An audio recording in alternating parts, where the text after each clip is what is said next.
அனைவருக்கும் இனிய வணக்கம். நான் உங்கள் டிஜே சுந்தரபாண்டி, சிவகாசியிலிருந்து. மேசம் முதல் மீனம் வரை 12 ராசி நேயர்களுக்கும் 2024ஆம் ஆண்டு என்னென்ன நன்மைகள் கிடைக்கப் போகிறது, மேலும் 12 ராசிக்காரர்களும் எந்தெந்த விஷயங்களில் கவனமாக இருக்க வேண்டும் என்பதை பற்றி பார்க்க போகிறோம். அதற்கு முன்பு நமது நெக்ஸ்ட் ஜென் யூடியூப் சேனல் நேயர்கள் அனைவருக்கும் இனிய ஆங்கில புத்தாண்டு நல்வாழ்த்துக்களை தெரிவித்துக் கொள்கிறேன். இந்த வருடம் உங்களுடைய வாழ்க்கையில் சகல வெற்றிகளும் சகல சௌபாக்கியங்களும் கிடைக்க எல்லாமல்ல சிவபெருமானும் நின்ற நாராயணமூர்த்தியும் உங்களுக்கு உறுதுணையாக இருப்பார்கள் என்று பணிவுடன் கூறிக்கொள்கிறேன். அதாவது 2023 ஒரு அளவுக்கு நம்ம கடந்து வந்துட்டோம். 12 ராசிக்காரங்களுமே பார்த்திங்கன்னா ஒவ்வொரு விஷயங்களிலும் ஒவ்வொரு மாற்றங்களை, அதாவது பொருளாதார நிலையில் சில தாக்கங்கள் இருந்துச்சு. சில பேருக்கு பார்த்திங்கன்னா குடும்பத்தில் ஒற்றுமைகளில் சில பிரச்சனைகள் இருந்துச்சு. அதெல்லாம் கடந்து தற்போது நம்ம வந்திருக்கிறது 2024ஆம் ஆண்டு. இந்த வருடம் ஒரு மிகப்பெரிய ஒரு மாற்றத்தை எதிர்பார்க்கும் வருடமாக இருக்கும் என்று கூறிக்கொள்கிறேன். இந்த 1/1/2024 ஆரம்பிக்கிற நாள் பார்த்திங்கன்னா திங்கட்கிழமை ஆரம்பிக்கிறது. திங்கட்கிழமை சந்திரனுடைய நாள், பெருமாளுக்கு மிக உகந்த நாள்னு கூட சொல்லலாம். அப்போ சந்திரனுடைய நாளில் சரியாக ஆங்கில புத்தாண்டு நம்ம எப்போ கொண்டாடுறோம் அப்படின்னு பார்த்திங்கன்னா இரவு 12 மணிக்கு தான் ஆங்கில புத்தாண்டை கொண்டாடுறோம். தமிழ் வருட பிறப்பு மட்டும்தான் சூரிய உதயத்துக்கு அப்புறம் நம்ம கொண்டாடிக்கிட்டு இருக்கோம். ஆனால் ஆங்கில புத்தாண்டு அப்படின்னோடனே நம்ம எல்லாருக்குமே இரவு 12 மணி 12 ஆச்சுன்னா ஆங்கில வருடம் பிறந்துருச்சு அப்படிங்கிற சிந்தனைக்கு நம்ம வந்துடும். ஸோ அப்போ ஆங்கில வருடம் பிறந்துருச்சு அப்படிங்கிற சிந்தனை வர டைம் பார்த்திங்கன்னா லக்னம் என்ன லக்னமாக வருதுன்னா கன்னியா லக்னமாக வருகிறது. கன்னியா லக்னத்துக்கு அதிபதி யாரும் பார்த்திங்கன்னா புதன் தான் கன்னியா லக்னத்துக்கு அதிபதியாக வருகிறார். அதே போல் சூரிய உதயத்துக்கு அப்புறம் ஆங்கில புத்தாண்டை சில பேர் கொண்டாடுறாங்க. நம்ம தமிழர்கள் மேக்ஸிமம் பார்த்திங்கன்னா ஒரு 60-70% சூரிய உதயம் ஆகிட்டால் தான் ஆங்கில புத்தாண்டு அப்படின்னு நினைக்கிறோம். ஸோ அப்படி எதிர்பார்க்குற லக்னம் பார்த்திங்கன்னா நமக்கு தனுசு லக்னம் வருது. மேக்ஸிமம் சூரிய உதயத்துக்கு அப்புறம் நம் புத்தாண்டை கொண்டாடுவது மிகப்பெரிய சிறப்பு. அன்று சூரிய உதயத்துக்கு அப்புறம் தான் நம்ம எல்லாருமே கோவில் வழிபாடுகளெல்லாம் பின்பற்றுறோம். ஸோ தனுசு லக்னம் ப்ளஸ் 12 மணிக்கு முன்னாடி பார்த்திங்கன்னா கன்னியா லக்னம், முதல் குரு, இதனுடைய செயல்பாடுகள் நம்மளுடைய வாழ்க்கையில் இந்த வருடத்தில் மிகப்பெரிய ஒரு மாற்றத்தை ஏற்படுத்த போகுது. அதே போல் லக்னம் ஆரம்பிக்கும் பொழுது லக்னம், அதாவது கன்னியா லக்னம் ஆரம்பிக்கும் போது லக்னத்திலே கேது பகவான் வந்திருக்கிறார். இதில் இன்னொரு விஷயத்தில் பார்த்திங்கன்னா அன்றைய நட்சத்திரம் அப்படின்னு பார்த்திங்கன்னா மக நட்சத்திரம். சிம்ம ராசி மக நட்சத்திரம் தான் அன்றைய நாளாக செயல்படுகிறது. மதியத்துக்கு மேலே பார்த்திங்கன்னா பூர நட்சத்திரம்.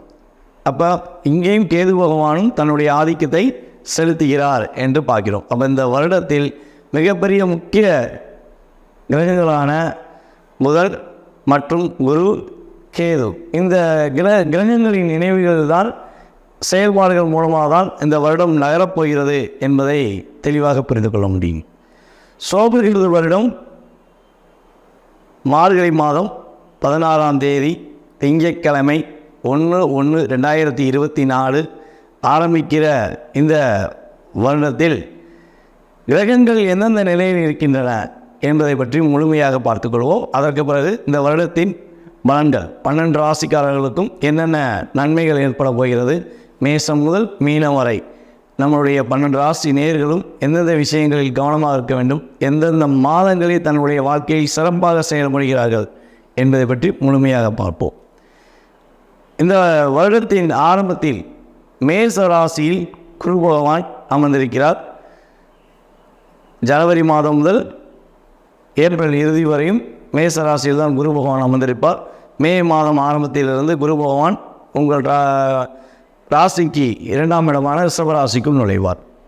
அதுக்கடுத்தபடியாக பார்த்திங்கன்னா இந்த வருடத்தில் சந்திரன் சிம்ம ராசியில் உதயமாகிறார். ஆரம்பத்தின் முதல் நாளே சிம்மத்தில் தான் சந்திர பகவான் இருக்கிறார்.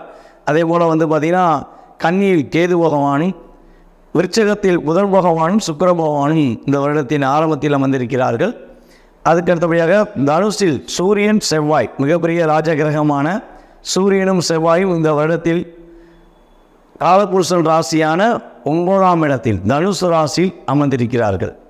அதுக்கடுத்தபடியாக காலபுருஷ ராசியின் மிகப்பெரிய கிரகமான சனி பகவான், அதாவது 10ஆம் இடத்து 11ஆம் இடத்து அதிபதியான சனி பகவான், அவர் தான் தொழிற்ஸ்தானாதிபதி, அவர் தான் கர்மஸ்தானாதிபதியும் அவர் தான்.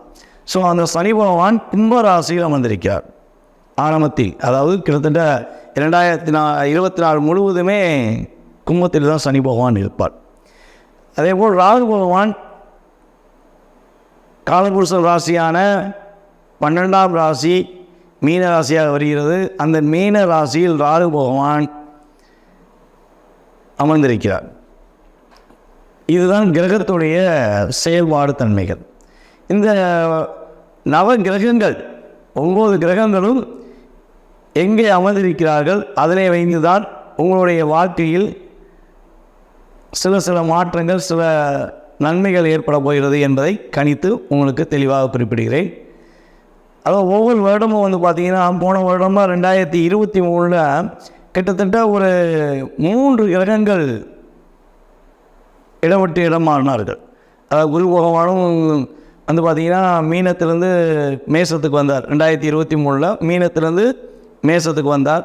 அதே போல் பார்த்திங்கன்னா ராகு கேது பகவான் போன வருஷம் 2023 அக்டோபர் மாதம் இறுதியில் என்ன பண்ணார் பார்த்திங்கன்னா 30ஆம் தேதியில் ராகு பகவான் மேசத்திலேருந்து மீனத்துக்கும், அதே போல் கேது பகவான் பார்த்திங்கன்னா துலாமிலிருந்து கன்னிக்கும் பயிற்சியானாங்க. ஆனால் இந்த வருடத்தில் ஒரே ஒரு கிரகம் மட்டும்தான், அதாவது வருட கோள்கள் பார்த்திங்கன்னா மொத்தம் 4 கிரகங்கள் எடுத்துக்கிறோம். அதாவது ராகு கேது பகவான் 2 கிரகங்களாகவும், குரு பகவான் ஒரு கிரகம், அடுத்து சனி பகவான் ஒரு கிரகம். இவங்க 4 பேர் தான் ஒரு வருடத்தை மாற்றத்தை அமைப்பதற்கு ஒரு மிகப்பெரிய ஒரு முக்கிய தூணாக இருப்பாங்க. ஸோ அப்படி இருக்கும்பொழுது இந்த வருடத்தில் குரு பகவான் மட்டும்தான் பயிற்சி ஆகிறார். மற்ற கிரகங்கள், இந்த 3 கிரகங்களும் அதே அந்தந்த ராசியில் அமர்ந்திருப்பாங்க. ஸோ குரு பகவானை தவிர்த்து மற்ற வருட கோள்கள் எதுவும் பயிற்சியாகவில்லை. சூரிய பகவான் எப்பவுமே மாதத்துக்கு ஒரு நாள், மாதத்துக்கு ஒரு தடவை ஒரு ராசியை விட்டு இன்னொரு ராசி கிடக்கிறது. சுக்கிர பகவான் அதே போல் மாத கிரகங்கள், செவ்வாய் மாத கிரகங்கள் தான். சந்திரன் நாட்கள், புதனும் மாத கிரகங்கள்.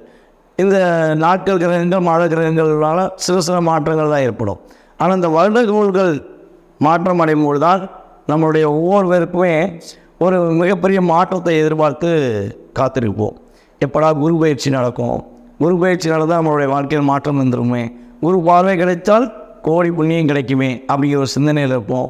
ஸோ அதே போல் பார்த்திங்கன்னா சனி பயிற்சி நடக்குது, என்ன பண்ண போகிறாரோ, நமக்கு என்ன ஒரு நன்மையை செய்ய போகிறாரா, இல்லை வேறு தீமையை கொடுக்க போகிறாரா அப்படிங்கிற ஒரு சிந்தனையை நம்ம மனசுக்குள்ள கொடுக்குறதே பார்த்திங்கன்னா இந்த சனி பயிற்சியும் ராகு கேது பயிற்சி தான்.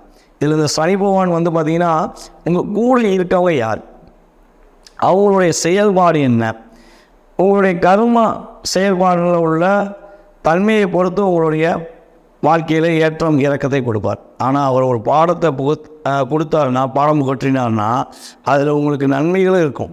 அது தீமையை மட்டும் நீங்கள் நினச்சிக்கிட்டீங்கன்னா மனசில் வருத்தம் தான். ஸோ ஆனால் சனி பகவான் உங்களுடைய வாழ்க்கையில் பல மாற்றங்களை கொடுப்பார், அதான் உண்மை. ஸோ இந்த வருடத்தில் குரு பகவான் மட்டும்தான் பயிற்சி ஆகிறார். அதே போல் இந்த வருடத்தில் பார்த்திங்கன்னா உலகியல் ஜோதிடம் அப்படின்னு பார்த்தீங்கன்னா 2024 இயற்கை சீற்றங்கள் கொஞ்சம் ஏற்படும். அதாவது ராகு 12ஆம் இடத்துல உட்காந்துருக்காரு பார்த்தீங்களா, ராகு 12ஆம் இடத்துல அமர்ந்திருக்கிறதுனால உங்களுக்கு இயற்கை சீற்றங்கள், அதாவது நீர்கள் சம்மந்தப்பட்ட செயல்பாடுகள் கொஞ்சம் அதிகமாக மழை பெய்வதற்கான வாய்ப்பு. ஸோ அதே போல் கடல் சீற்றங்கள் ஏற்படுவதற்கான வாய்ப்புகள்லாம் கொஞ்சம் ஏற்படும். அதனால் கொஞ்சம் அதுக்கு முன்னாடி நம்ம என்ன பண்ணணும்னா ஒரு பாதுகாப்பான செயல்பாடுகள் நம்ம செஞ்சுக்கிறது ரொம்ப நல்லது. அதே போல் ராகு பகவான் பார்த்திங்கன்னா வெளிநாடு பயணங்களுக்காக முயற்சி எடுப்பவர்களுக்கு மிகப்பெரிய மாற்றத்தையும் முன்னேற்றத்தையும், கடல் சார்ந்த, அதாவது கடல் அப்படிங்கும்போது கடல் சார்ந்த பகுதிகளுக்கு செல்லுபவர்களுக்கு ஒரு நல்ல மாற்றத்தையும் முன்னேற்றத்தையும் உறுதியாக கொடுப்பார் என்று பார்க்கிறோம். அதே போல் இந்த வருடத்தில் எந்தெந்த ராசிக்காரர்கள் தன்னுடைய ஆன்மீக பயணங்களை, ஆன்மீக செயல்பாடுகளை மிக கவனமாக கரெக்டாக செய்கிறார்களோ அவர்களுக்கு கேது பகவானால் ஏற்படுகின்ற தடைகள் விலகி வெற்றிகரமான ஒரு சூழ்நிலை உறுதியாக அமையும். ஓகேவா? அதனால் இந்த 12 ராசிக்காரர்களுக்கும் எந்தெந்த மாதங்கள் என்னென்ன நன்மைகள் கிடைக்கப் போகிறது என்பதை பற்றி முழுமையாக பார்ப்போம் வாங்க. தற்போது நம்ம பார்க்க போகிற தலைப்பு என்னென்னு பார்த்தீங்கன்னா, 2024ஆம் ஆண்டு கன்னி ராசிக்காரர்களுக்கு என்னென்ன நன்மைகள் கிடைக்கப் போகிறது, நமது கன்னி ராசிக்காரர்கள் எந்தெந்த விஷயங்களில் கவனமாக இருக்க வேண்டும் என்பதை பற்றி பார்க்க போகிறோம். இந்த கன்னி ராசியோட இயல்பான செயல்பாடுகள் அப்படின்னு பார்த்தீங்கன்னா, தன்னுடைய ஒவ்வொரு விஷயங்களையுமே அனைவரையும் கவர்ந்திருக்கும் தன்மை கொண்டவர்கள் தான் கன்னி ராசிக்காரர்கள். இந்த வெளிப்படையாகவே எல்லாருமே பேசுவாங்க பார்த்தீங்களா, நீ என்ன கன்னி ராசிக்காரனாப்பா அப்படிம்பாங்க. ஏன்னா கன்னி ராசிக்கு தான் அந்த கவர்ந்து இழுக்கும் தன்மை உண்டு. கன்னி ராசிக்காரர்கள் ஆணாக இருந்தாலும் சரி பெண்ணாக இருந்தாலும் சரி எதிர்பார்த்தவரை தன் வசப்படுத்தி கொள்வார்கள். அவ்வளோ பெரிய ஒரு ஆற்றலை கொண்ட நமது கன்னி ராசிக்காரர்கள் இந்த 2024 என்னென்ன நன்மைகளை அடையப் போகிறார்கள் என்பதை பற்றி பார்க்க போகிறோம். கன்னி ராசி புதன் பகவானின் ராசி. கன்னி ராசியின் அதிபதி யார் பார்த்தீங்கன்னா புதன் பகவான். கன்னி ராசியில் உள்ள நட்சத்திரங்கள் அப்படின்னு பார்க்கும்போது உத்திர நட்சத்திரம் 2ஆம் பாதம், 3ஆம் பாதம், 4ஆம் பாதம் சூரிய நட்சத்திரமான உத்திர நட்சத்திரங்கள் இருக்குது. அதுக்கு அடுத்தபடியாக அஸ்த நட்சத்திரம் 1, 2, 3, 4 4 நட்சத்திரங்களும் 4 பாதங்களும் அஸ்த நட்சத்திரம் கன்னி ராசியில் தான் வந்திருக்கு. அதுக்கு அடுத்தபடியாக வந்து பார்த்திங்கன்னா செவ்வாய் நட்சத்திரமான சித்திரை நட்சத்திரம் 1ஆம் பாதம், 2ஆம் பாதம் இந்த 2 பாதங்கள் நமது கன்னி ராசியில் தான் வந்திருக்கு. அப்போ 9 பாதங்கள் 3 நட்சத்திரங்களை கொண்ட அமைப்பு தான் கன்னி ராசியின் அமைப்பு. இந்த நட்சத்திரங்களை கொண்ட கன்னி ராசிக்காரர்களுக்கு என்னென்ன மாற்றங்கள் உண்டு? கடந்த 2023ஆம் ஆண்டு ஏப்ரல் மாதத்திலிருந்து கன்னி ராசி சித்திரை நட்சத்திரக்காரர்களுக்கு மிகப்பெரிய ஒரு மன அழுத்தம் இருந்து கொண்டிருக்கிறது. தன்னுடைய தாயாருக்கும் மன அழுத்தம், அதே போல் கன்னி ராசிக்கு சித்திரை நட்சத்திரக்காரர்களுக்கும் மன அழுத்தம். இது ஏன் சொல்கிறோம்னா, நம்ம சுய ஜாதகத்தை வந்து நம்ம கையில் கொடுக்குறவங்களுக்கு நம்ம செக் பண்ணுறோம். இந்த கன்னி ராசியில் குழந்தைகள் இருக்குன்னா அவங்க அம்மாவுக்கு ஒரு மன அழுத்தத்தோடய இருப்பாங்க. அவங்களால எதையுமே புரிஞ்சுக்க முடியாது. எந்த விஷயம் எடுத்தாலும் அவங்க ஒரு டென்ஷன், ஒரு வேகம், பட்டு முடிவெடுக்கிறது, தான் கூட இருக்கவங்களுடைய செயல்பாடை புரிஞ்சு கொள்ள முடியாத சூழ்நிலைகள் இருக்கிறது. ராசியில் உங்கள் ராசியில் கேது பகவான் எப்போ உள்ளே வந்தாரோ அப்போதே அவங்களுக்கு ஒரு பதட்டமும் ஒரு மன அழுத்தமும் ஏற்பட்டது. சித்திரை நட்சத்திரத்துக்கு இந்த நிலை மாறுவதற்கான அமைப்பு வந்து பார்த்திங்கன்னா மேக்சிமம் பிப்ரவரியிலிருந்து ஏப்ரல் வரையும் இருக்குது. அதுக்கப்புறம் தான் அந்த நிலை மாறும்.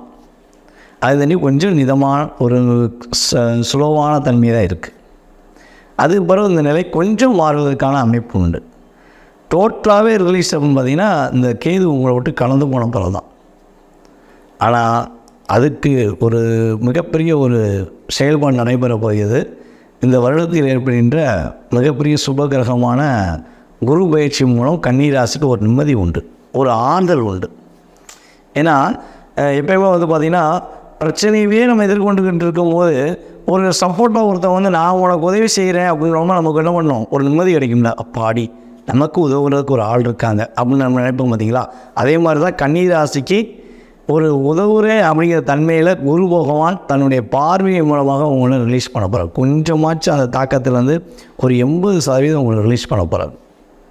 குரு பார்வை மட்டும் உனக்கு இந்த வருடத்தில் கிடைக்கலன்னா கன்னி ராசிக்காரங்க மிகப்பெரிய ஒரு மன அழுத்தத்தை, அதாவது விச்சக ராசிக்காரங்க என்னென்னலாம் ஒரு கஷ்டத்தை அனுபவிச்சாங்களோ அந்த நிலையை கன்னி ராசி அடையக்கூடிய சூழ்நிலை ஏற்பட்டிருக்கும். அந்த நிலையிலேருந்து உங்களை காப்பாற்றிக்கிறது தான் குரு பார்வை உங்களுக்கு கிடைக்கப் போகிறது. இல்லைன்னா இந்த அஸ்த நட்சத்திரத்தில் கேது வரும்போது மிகப்பெரிய ஒரு தாக்கத்தை நீங்கள் சந்திக்கக்கூடிய சூழ்நிலை உண்டு.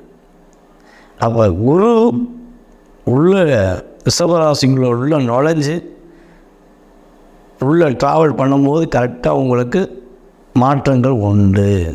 இந்த கேது தாக்கம் மட்டும்தானா சாமி அப்படின்னா 7ஆம் இடத்துல இருக்கிற ராகுவின் தாக்கமும் உங்களுக்கு உண்டு. அப்போ கடந்த கனவு மனைவி ஒற்றுமையில் ஏற்படுகின்ற பிரச்சனையிலேருந்து நீங்கள் விட்டு போகிறீர்கள். விட்டு கொடுத்து போகிற தன்மை இருக்கும். நீங்கள் தான் விட்டு கொடுத்து போவீங்க. உங்களுடைய ஆப்போசிட் அதாவது கணவனும், இப்போ நீங்கள் கன்னிராசிக்காக பெண்ணாக இருக்கீங்கன்னா நீங்கள் தான் விட்டு கொடுத்து போவீங்க, உங்கள் கணவர் விட்டு கொடுத்து போக மாட்டார். அது நீங்கள் இப்போ விட்டு கொடுத்து போகிறீங்களோ இல்லையோ மே மாதத்துக்கு மேலே விட்டு கொடுத்து போவீங்க. அதுபோல் நீங்கள் கணவனாக இருக்கீங்கன்னா உங்கள் மனைவி விட்டு கொடுத்து போவதற்கான வாய்ப்பு குறைவு, நீங்கள் விட்டு கொடுத்து போவீங்க. இதான் விஷயம். ஆனால் இருந்தால் பெண் விட்டு கொடுத்து போவாங்க. உங்களுடைய ராசிக்காரர்கள் மட்டுமே விட்டு கொடுத்து போவீர்கள். எதிர்பார்த்தவர்கள் விட்டு கொடுத்து போக மாட்டார்கள். அப்போ நீங்கள் தான் விட்டு கொடுத்து போகணும். சரி, அந்த விட்டு கொடுத்து போகிறத இப்போ நீங்கள் விட்டு கொடுத்து போகலை. உண்மையிலேயே நல்லா செக் பண்ணி பாருங்கள். நீங்கள் படாகணுன்னா வாழ மோதி பார்ப்போம் அப்படிங்கிற சண்டை போட்டு தான் செஞ்சுக்கிருப்பீங்க. ஆனால் இந்த நிலையிலேருந்து நீங்களே மாறுவீங்க. எதுக்கு நம்ம சண்டை போடணும், நம்ம கொஞ்சம் விட்டு கொடுத்தா போவோமே, விட்டு கொடுத்தா கெட்டு போவதில்லைன்னு சொல்லியிருக்காங்களே அப்படின்னு உங்களுக்குள்ளேயே ஒரு தன்மை மாறுவீங்க. இந்த நிலை உங்களுக்கு குருவும் பார்வையின் மூலமாக மட்டுமே மாற்றம் உண்டு. அதே போல் உங்களுடைய முயற்சிக்கு ஒரு முற்றுப்புள்ளியாகவே இருக்குது. நீங்கள் எது எடுத்து முயற்சி எடுத்தாலும் அது ஒரு குழப்பமாகவே இருக்குது. இந்த நிலை மாறுவதற்கான சூழ்நிலை உங்களுக்கு குரு பயிற்சிக்கு அப்புறம் ஏற்படுகிறது. உங்களுடைய எதிர்பார்ப்பான குழந்தை பாக்கியம், இரண்டாவது குழந்தை கிடைப்பதற்கான வாய்ப்பு உண்டு. அல்லது குழந்தையே இல்லை அப்படின்னு எதிர்பார்த்து இருக்க கன்னிராசிக்காரர்களுக்கு இந்த வருடத்தில் குழந்தை பாக்கியம் கிடைப்பதற்கான சூழ்நிலை உண்டு. கல்யாணம் முடித்து 5 வருஷம் ஆச்சு சாமி, 7 வருஷம் ஆச்சு சாமி, எங்களுக்கு குழந்தை பாக்கியம் இல்லை அப்படின்னு ஃபீல் பண்ணுற நமது கன்னிராசிக்காரர்களுக்கு இந்த வருடத்தில் குழந்தை பாக்கியம் கிடைப்பதற்கான சுப நிகழ்ச்சிகள் கிடைப்பதற்கான வாய்ப்பு ஏற்படுகிறது. இந்த வருடத்தில் வேலைக்கு இடமாற்றத்துக்காக காத்திருக்கும் நமது கன்னிராசிக்காரர்களுக்கு வேலையில் இடமாற்றம் உண்டு. அந்த இடமாற்றம் மூலமாக நன்மையும் ஏற்படும். சும்மா இடமாற்றம் அப்படின்னு சொல்வதை விட ப்ரொமோஷனுக்குரிய இடமாற்றம் அல்லது பொருளாதார நிலையில் ஒரு முன்னேற்றத்துக்குரிய இடமாற்றம் ஏற்பட போகிறது. உங்களுடைய வாழ்க்கையில் மாற்றம் அப்படின்னு பார்த்திங்கன்னா மே மாதத்துக்கு மேலே மாற்றம் உறுதியாக உண்டு. ஏன்னா கடந்த 1.5 வருஷமாக நீ கொடுத்த வாக்கை காப்பாற்ற முடியாமல் நிலையில் இருந்தீங்க, இப்போ தான் காப்பாற்றுறீங்க. அதுவும் கேது உங்கள்கிட்ட வந்த பிறகு. ஆனால் இப்போ செயல்படுத்த முடியாத நிலையில் இருக்கீங்க. காப்பாற்ற முடியும்னு நினச்சாலும் செயல்படுத்த முடியல. அந்த செயல்படுத்துகிற நிலையை யார் கொடுக்க போகிறாலும் உங்களுக்கு குரு பார்வை கிடைக்கப் போகிறது. அதன் மூலமாக உங்களுக்கு ஒரு மாற்றம் ஏற்பட போகிறது. கடன் மட்டும் இந்த வருடத்தில் நீங்கள் அதிகமாக வாங்கக்கூடாது. நீங்கள் செய்யக்கூடாத விஷயத்தில் மிக முக்கியமான விஷயம் பார்த்திங்கன்னா கடன் வாங்கக்கூடாது. ஏதாவது ஒன்று செஞ்சு அது மூலம் லாபம் கிடச்சிரும், நம்ம கடனை வாங்கிடுவோம் அப்படின்னு முயற்சி எடுத்து கடன் வாங்கினீங்கன்னா அந்த கடன் மூலமாக சில தாக்கங்களை சந்திக்கக்கூடிய சூழ்நிலைகள் உங்களுக்கு ஏற்படும். ஏன்னா உங்கள் ராசியில் 8ஆம் இடத்துல குரு உட்கார்ந்தாரு. 8ல் குரு மறைவு உங்களுக்கு ஒரு மாற்றத்தையும் ஒரு பெரிய பிரச்சனையும் கொடுத்துச்சு. இப்போ தான் குரு 9ஆம் இடத்துக்கு வந்துட்டாரே, அப்போ நான் எதையுமே துணிச்சு செஞ்சிடலாமா அப்படின்னா கடன் வாங்காமல் எதையும் செய்யலாம். ஒரு விஷயத்தை செயல்படுத்துவதற்கான முயற்சினா உங்களுக்கு இருக்கிறத தக்கன்னு நீங்கள் செய்யும்.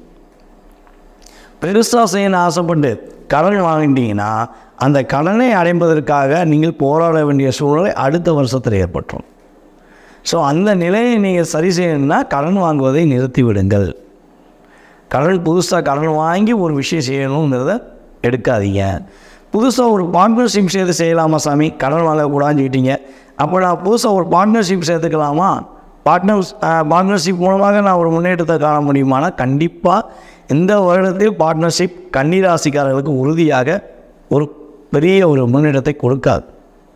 இப்போ பார்ட்னர்ஷிப் நீங்கள் சேர்த்திங்கன்னா உங்கள் பார்ட்னர் உங்களுடைய லாபத்தையும் பெற்றுக்கிட்டு உங்களுக்கு நஷ்ட கணக்கு காட்டிடுவார். உங்களால் கண்டுபிடிக்க முடியாது. அப்போ என்ன பண்ணணும், பார்ட்னர்ஷிப் சேர்ப்பதை முற்றிலும் தவிர்க்க வேண்டும். சரி, ஏற்கனவே பார்ட்னர்ஷிப்பில் இருக்கோம், நாங்கள் பார்ட்னர்ஷிப்பில் தான் பிஸ்னஸ் பண்ணியிருக்கோம், அப்போ நான் என்ன செய்யணும் அப்படின்னு நினைக்கிற கன்னிராசிக்காரர் சொல்கிறது என்னென்னா, என்ன தொழில் நடக்கு, என்ன லாபம் வருது, அதில் என்ன செலவு செய்யணும் அப்படிங்கிறத முழுமையாக உங்கள் பார்ட்னர்ஷிப்கிட்ட உங்கள் பார்ட்னர்கிட்ட ஒப்படைக்காமல் நீங்கள் உட்காந்து அவர் கூட சேர்ந்து வரவு செலவு கணக்காக உட்காந்து பாருங்கள். நீங்கள் பார்த்துக்கோங்க, எல்லாத்தையும் நீங்களே செஞ்சுக்கோங்க அப்படின்னு விட்டுட்டு போனீங்கன்னா அவர் சில நேரங்களில் தடுமாற்றம். ஏன்னா யாருமே வேணே செய்கிறது கிடையாது. அவங்களுக்கு கிரகநிலை அந்த நிலையை செயல்படுத்த வச்சிரும்.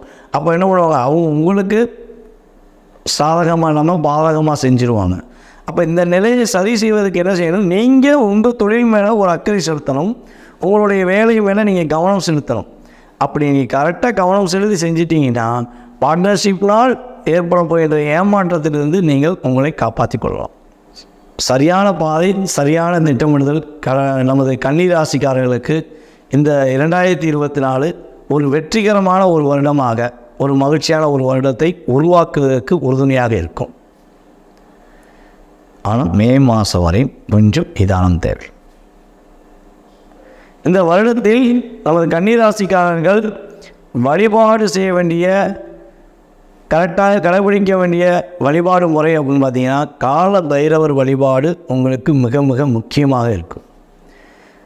ஒவ்வொரு ஞாயிற்றுக்கிழமையும் கால பைரவர் வழிபாடு நீங்கள் உறுதியாக செய்ய வேண்டும். பைரவருக்கு நெய் தீபம் விளக்கும் பொழுதும், நெய் தீபம்னா ஒரிஜினல் நெய் வாங்கி தீபம் விளக்கு போடுங்க. வெளியே விளக்கு, நெய் தீப விளக்குன்னு விற்காம பார்த்தீங்கன்னா அதை வாங்கி மேக்ஸிமம் போடுவதை தவிர்த்து விடுங்கள். ஏன்னா சில இடங்களில் வந்து பார்த்திங்கன்னா கெமிக்கலில் தான் அந்த இது தயாரிக்காதுன்னு சொல்கிறாங்க. ஸோ நீங்கள் ஒரிஜினலாக ஒரு நெய் பாக்கெட்டு வாங்கிட்டு போங்க, நெய் கேன் வாங்கிட்டு போங்க, ஒரு 2 அகல் விளக்கு வாங்கிட்டு போய் அங்கே நெய் விளக்கு தீபம் போடுங்க. உங்களுடைய வாழ்க்கையில் ஒளி நீங்கள் அங்கே ஏற்றும்பொழுது உங்களுடைய வாழ்க்கையில் நல்ல ஒரு ஒளி கண்டிப்பாக கிடைக்கும். அதே போல் வந்து பார்த்திங்கன்னா புதன்கிழமை ஆஞ்சநேயருக்கு வெற்றிலை மாலை போடுவது உங்களுக்கு மிகப்பெரிய ஒரு மாற்றம். காலையில் 6 to 7 புதன் ஓரையில் நீங்கள் ஆஞ்சநேயருக்கு வெற்றிலை மாலை போடுவதன் மூலம் உங்களுடைய வாழ்க்கையில் ஏற்படுகின்ற தடங்கள், பிரச்சனைகளிலிருந்து விடுபட்டு உங்களுடைய தாயாரின் மனநிலையில் நல்ல ஒரு முன்னேற்றம் ஏற்பட்டு வெற்றி பெறுவதற்கான ஒரு வாய்ப்பான வழிபாடாக உறுதியாக இருக்கும். மேலும் உங்களுடைய சுய ஜாதகம் சம்மந்தப்பட்ட கேள்விகள் ஏதேனும் இருக்குன்னா கீழே உள்ள வாட்ஸ்அப் நம்பருக்கு உங்களுடைய டீட்டெயில்ஸை வாட்ஸ்அப்பில் அனுப்பிவிடுங்க. உங்களுக்கு எந்த டயத்தில் கால் பண்ணுங்கிறது அப்பாயின்மெண்ட் கொடுக்கப்படும். அந்த நேரத்தில் உங்களுடைய ஜாதகம் சம்மந்தப்பட்ட அனைத்து விதமான கேள்விகளுக்கும் உங்களுக்கு உறுதியாக பதிலளிக்கப்படும். கால் பண்ணுறேன் எடுக்கல சாமி அப்படின்னு சொல்லி நிறைய பேர் கேட்குறீங்க, எஸ்எம்எஸ் அனுப்பிவிட்றீங்க. ஏன்னா நம்ம ஜாதகம் பார்த்துக்கிட்டு ஃபோன் வந்து எடுக்க முடியாது, அதனால் எடுக்கிறது கிடையாது. நீங்கள் வாட்ஸ்அப்பில் டீட்டெயில்ஸ் அனுப்பிங்கன்னா உங்களுக்கான டைம் போட்டு விடுவோம். அந்த டயத்தில் நீங்கள் கட்டணத்தை செலுத்திட்டீங்கன்னா உங்களுக்கு பலன்கள், எதிர்கால வாழ்க்கை சம்பந்தப்பட்ட விஷயங்கள் துல்லியமாக உங்களுக்கு கணித்து கூறப்படும் என்று கூறிக்கொள்கிறேன். மேலும் உங்களுடைய சுய ஜாதகம் சம்பந்தப்பட்ட கேள்விகள் ஏதேனும் இருக்கலாம் கண்டிப்பாக கான்டெக்ட் பண்ணுங்கள். உங்களுடைய வாழ்க்கையில் 2024 மிக மகிழ்ச்சியான சூழ்நிலை உருவாகி வெற்றிகரமான தன்மையை நீங்கள் பெற வேண்டும் என்று எல்லாமல்ல சிவபெருமானை வேண்டிக் கொள்கிறேன். கால பைரவரையும் வேண்டிக் கொள்கிறேன். வாய்ப்பளித்த நல்ல உள்ளங்களுக்கும் இந்த காணொலியை பார்த்து கொண்டிருக்கும் கன்னிராசினியர்கள் அனைவருக்கும் இனிய ஆங்கில புத்தாண்டு வாழ்த்துக்களை மறுபடியும் தெரிவித்துக் கொள்கிறேன். நான் உங்கள் DJ சுந்தரபாண்டி, சிவகாசியிலிருந்து. நன்றி, வணக்கம்.